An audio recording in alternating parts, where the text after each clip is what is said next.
Assalamualaikum warahmatullahi wabarakatuh.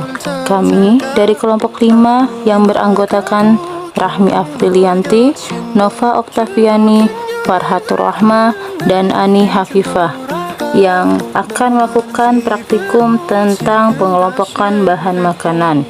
Tujuannya yaitu dapat mengelompokkan bahan makanan berdasarkan kandungan zat gizinya, alat dan bahannya, tempat, plastik, dan 20 macam bahan makanan. Cara kerjanya, kumpulkan bahan makanan sebanyak 20 macam, kelompokkan masing-masing bahan makanan tersebut ke dalam kelompok karbohidrat, protein, lemak, dan vitamin. Catat semua data masing-masing kelompok itu dalam kolom yang sudah disediakan pada lembar kerja. Simpulkan apa yang dapat diambil dari percobaan ini. Pertanyaannya, 1. Zat makanan, zat gizi apakah yang sangat diperlukan oleh balita? 2. Zat makanan apakah yang terutama diperlukan untuk orang yang bekerja? Yang ketiga, pada usia lanjut, zat makanan apakah yang sangat diperlukan?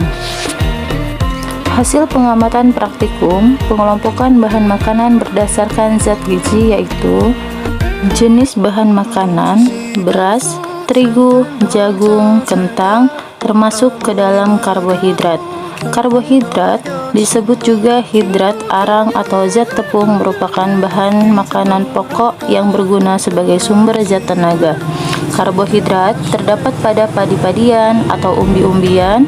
Selanjutnya, jenis makanan tempe, tahu, telur, ikan, ayam, dan kacang panjang itu termasuk ke dalam protein.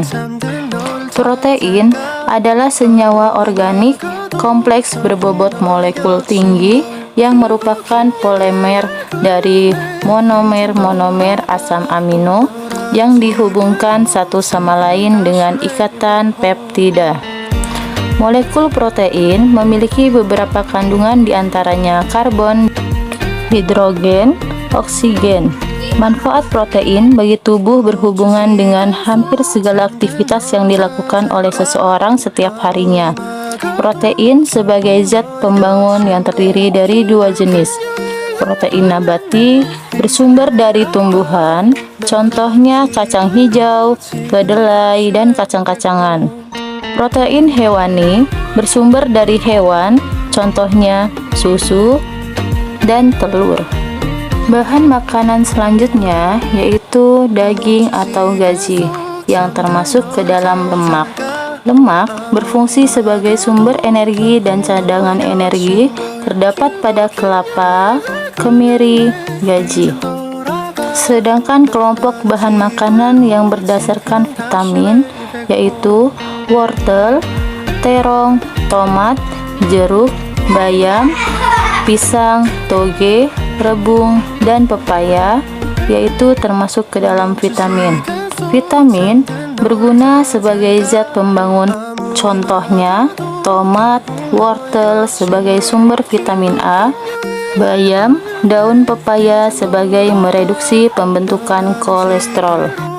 Kesimpulannya yaitu berdasarkan pengalaman pengelompokan bahan makanan yang berdasarkan pada zat gizi ada 4 jenis. Yang pertama, karbohidrat sebagai sumber zat tenaga, contohnya kentang, jagung, tepung beras. 2. Protein sebagai zat pembangun, contohnya telur, ayam, tempe, tahu, kacang-kacangan.